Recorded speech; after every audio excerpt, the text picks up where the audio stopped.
"You're useless, Dad. Why even bother showing up?" Those words hit me like a punch to the gut. Spoken by my own son, Evan, right at the dinner table in our small-town Indiana home, as if decades of sacrifice meant nothing. I froze, fork, halfway to my mouth, and felt the weight of 35 years of work, bills, late nights, and missed birthdays collapse around me. Before I continue, if you're new here, please like, comment, and subscribe. And tell us where you're watching from. My name is George Mitchell. I'm 62, widowed, and I've lived in Fort Wayne, Indiana, all my life. I spent my youth working construction and later in banking, pouring every ounce of energy into providing a life for my family. Houses, mortgages, college tuition, I handled it all. I didn't just raise a family. I built one, brick by brick. It wasn't always easy. My late wife Karen and I juggled 2 kids and a small mortgage in a neighborhood where everyone knew your business. I worked weekends at the bank to cover emergencies and stayed late on weekdays to ensure Evan and his sister, Claire, could pursue their dreams. I sacrificed promotions, vacations, and even my social life, all for them. And yet, here I was, at my own dining table, being told I was useless by the very boy I raised. Evan had always been a tricky one. Smart, yes, but impatient, always chasing the next thing, thinking life owed him more than effort. He married Jenna, a woman from Fort Wayne who was beautiful, ambitious, and, as I would soon realize, perfectly aligned with his sense of entitlement. Together, they treated my home and me as an obstacle to their comfort. A few months before this dinner, I'd let them move into the house I built on Maple Street while I stayed in my small rental cabin by Cedar Lake. I thought it would give them a financial boost, a chance to save, maybe even a place to raise their young daughter, Lila, in stability. But apparently, generosity was seen as weakness. The betrayal stung worse than any fight or harsh word from the outside world. I kept my hands steady, my face calm, while the words echoed in my mind. I wanted to respond, to yell, but I knew better. Storming out or arguing would only give them satisfaction. No, I had to think bigger. I had to remind them that the man they were dismissing still carried the power of law and legacy. After that night, I spent hours sitting by the window in my rental, sipping coffee, staring at the lake, and thinking about my options. The truth was simple. The house was still legally mine. The deed, the mortgage release, everything in my name. Evan and Jenna had no right to act like owners, and if they tried to sell or remodel, I had the means to stop them. The thought made me feel something I hadn't in years: control. I opened my old lockbox and checked the papers again. Every document in perfect order. Mortgage cleared, deed signed and recorded, bank accounts properly documented. I whispered to myself, if they want a war, I'll give them one. Quietly, legally, and on my terms. That's when I started planning. Not out of spite alone, but out of necessity. I couldn't let them walk over me, or worse, erase everything I had built for decades. I needed to act, and timing would be everything. And by the time they realized what was happening, it would be too late for excuses. I closed the lockbox, feeling the weight of both the problem and the solution. One thing was certain: the man they called useless wasn't finished. Not by a long shot. The first step had already formed in my mind, but executing it required patience and a public stage. The next morning, the house on Maple Street looked ordinary from the outside: well-kept lawn, freshly painted shutters, But inside, tension crackled like static electricity. Evan and Jenna strutted through the rooms like kings of a kingdom they didn't legally own. I had stopped by that Saturday morning under the pretense of dropping off some groceries for Lila. As soon as I stepped onto the porch, I could hear Evan's voice, loud and smug. "Jenna, tell me they paid for the new siding yet? Dad's probably still sitting in that cabin, useless as ever." I froze, holding the bag of cereal and milk. My own son, my flesh and blood, calling me useless in front of the neighbors who were doing yard work across the street. I swallowed, nodded politely, and walked in. Jenna looked up from unpacking boxes, her lips curling into that practiced, superior smile. "George," she said, voice dripping honey, "so nice of you to come. Did you walk all the way from your little cabin? Don't get lost." I didn't reply. Instead, I carried the groceries to the kitchen, keeping my eyes on Lila. The child ran into my arms, smiling, oblivious to the adult war raging around her. My heart ached. Evan stepped closer, smirking. "Seriously, Dad, why don't you just stay out of our way? You've got your little lake cabin, don't you?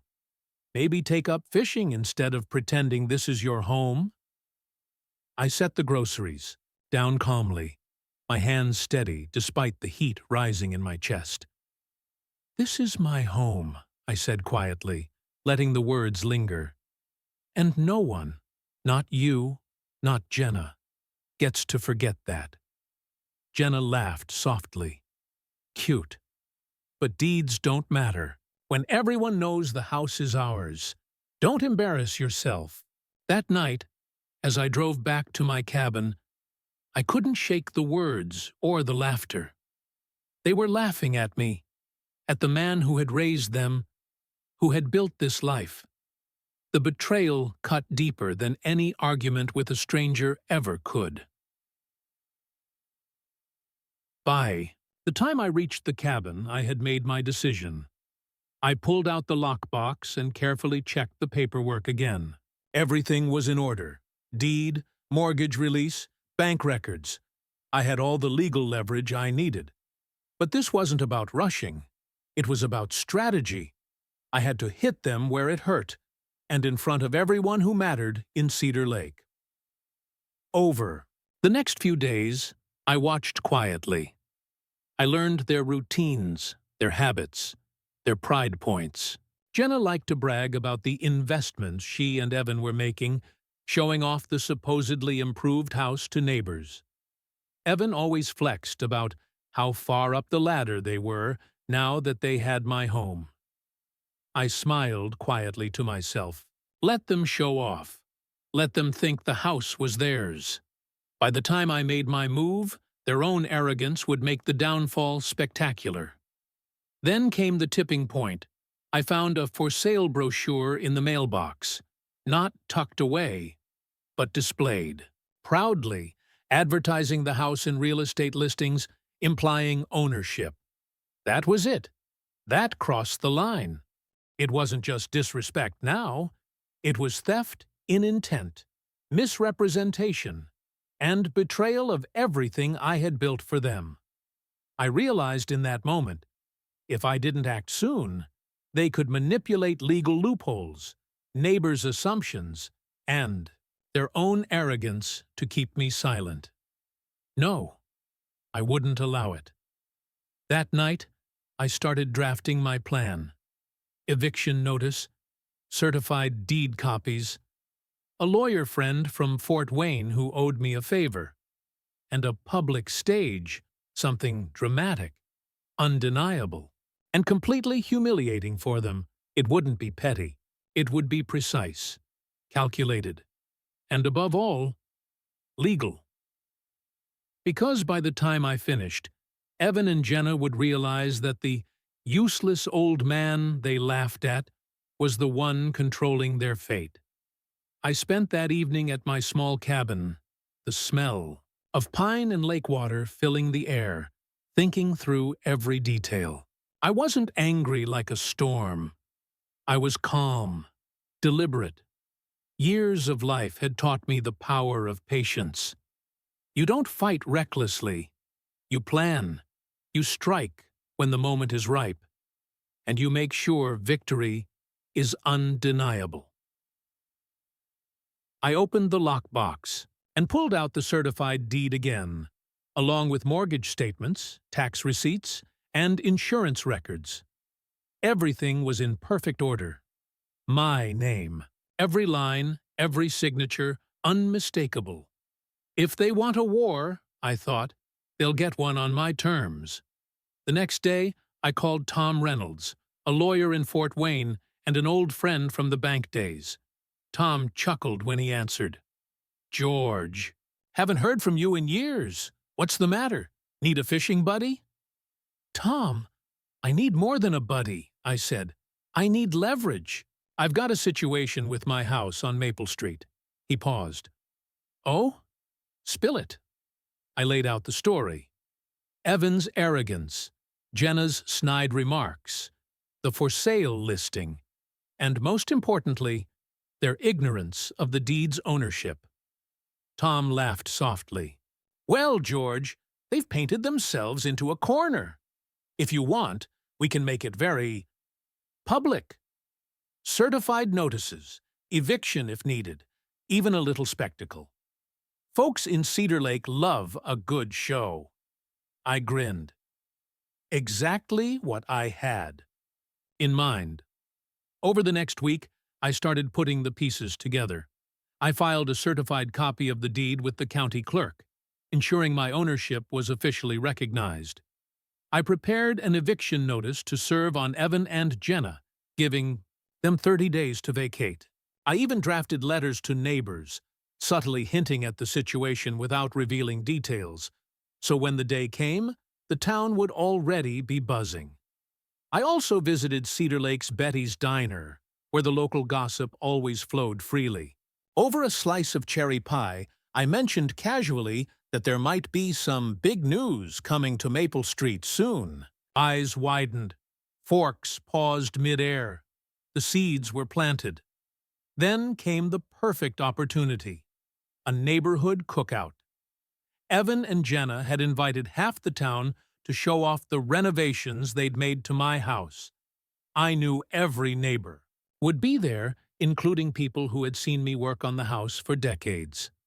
This was it, my public stage, my moment to show the entire town, and especially my ungrateful son, who really held the power. I packed my legal folder that Saturday morning. Certified deed, eviction notice, bank records, and a few surprise documents that would expose Jenna's mismanagement of household accounts. Every piece of paper was a tool, every signature a weapon. I drove to Maple Street slowly, savoring the quiet anticipation, knowing that by the end of the day, Evan and Jenna's arrogance would collide with reality, and I wasn't just showing up for revenge. I was reclaiming dignity, respect, and every ounce of control they thought they could take from me. Because sometimes the most effective revenge isn't yelling or rage. It's calm, methodical, and completely unavoidable. The morning of the IOSA cookout, Maple Street was alive with the hum of chatter, sizzling grills, and laughter. Brian and Jenna, Evan's best friend's new nickname for him, stood at the front of the house like royalty, showing off their improvements. The yard was freshly mowed, the siding gleaming under the July sun, and their pride radiated from every gesture. I parked at the end of the driveway, leaving the engine running a moment longer than necessary. The deed folder lay across my lap, a weighty reminder that I wasn't just showing up, I was about to rewrite the narrative. Evan spotted me first. His eyes narrowed. "Dad," he called out, attempting a tone of annoyance. "You coming to eat, or just to haunt us?" I stepped out of the truck, calm, deliberate. "I came for the event," I said smoothly. "Thought I'd see the house, Jenna's eyes flicked up, lips tightening. George, really? You didn't have to— Didn't. Have to what? I asked, smiling faintly. Be here? Don't worry. I planned on attending anyway. The crowd, sensing tension, quieted immediately. Neighbors whispered, curious. They knew the history. They'd seen me build that house, seen me work the yard, seen me endure storms and nights alone to ensure. This family had a roof over their heads. I waited until Brian was boasting about some new appliances before speaking. Excuse me, I said, raising my voice slightly. Mind if I say something? The crowd went still. Brian's smirk faltered. This isn't your event, he said. I held up the folder. Actually, it is. You see, the house you're showing off? The one you're claiming as your own? It still belongs to me. Murmurs rippled through the crowd. I pulled out the certified deed and slapped it on the picnic table.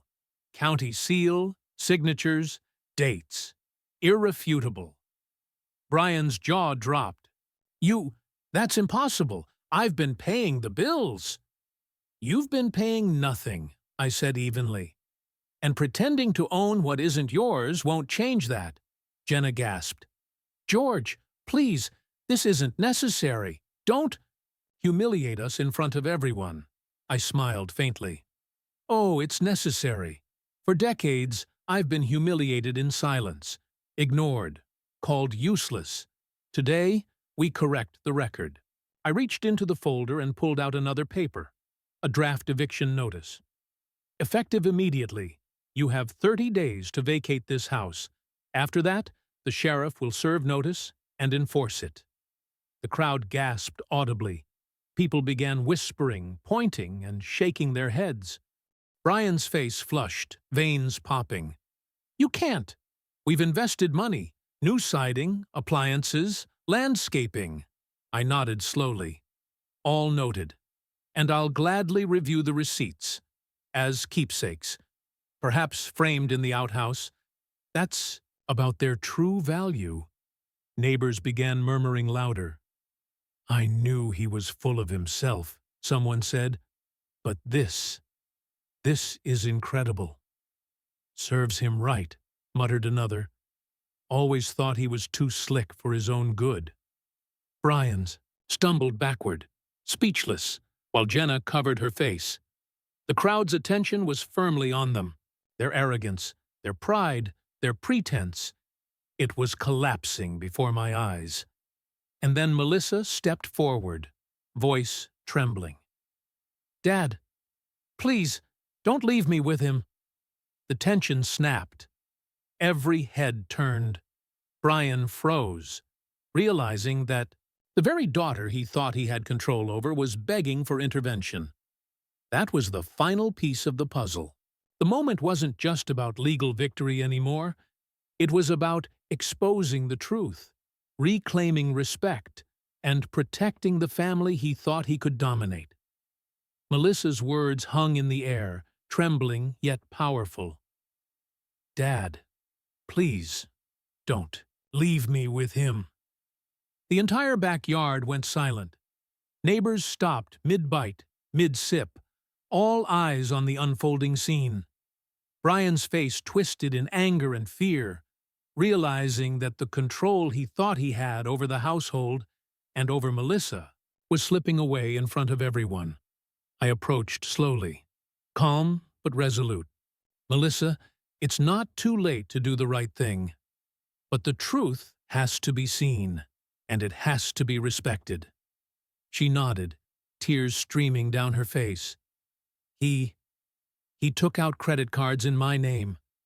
Nearly $40,000. Said he'd cover it when we sold the house. That's why he was so desperate to act like he owned it. The crowd murmured, shocked. Whispers turned to quiet outrage. Brian's face turned red, then pale.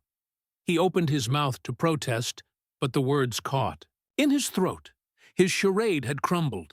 Is that true, Brian? I asked evenly. Yes, he stammered. But. No buts, I said. The county clerk will see the papers Monday. Your name is about to be in the paper for fraud, misrepresentation, and poor judgment. The sheriff will ensure you vacate 412 Maple Street within 30 days. Neighbors started shaking their heads, some whispering, some laughing. The arrogance and pride Brian and Jenna had flaunted for months were evaporating in real time. Melissa turned to me, voice small but clear. "Dad, thank you. I didn't know what to do. I was scared." I put my hand on her shoulder. "Honey, silence never makes men like him better. But it's never too late to reclaim your life.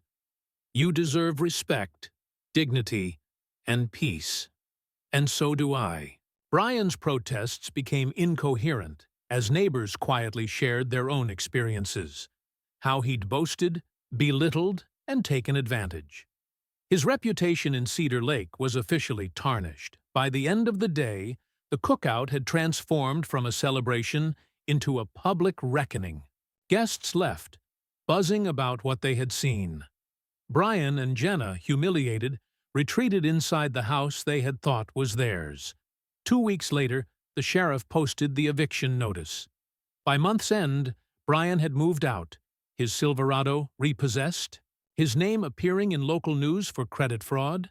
He was living in a small apartment, working odd jobs, and quietly trying to repair the mess he had made. Melissa stayed in the house, slowly rebuilding her life with honesty and accountability. And I returned to my rightful home, the walls filled with memories of laughter, hard work, and love. The air smelled the same, the floors creaked the same, but for the first time in years, I felt a profound peace. Sitting on the porch swing one Sunday morning, coffee in hand, I watched Cedar Lake wake around me. The lake shimmered in the sunlight, and the familiar hum of small-town life felt comforting. Justice, I realized, isn't always about money or property.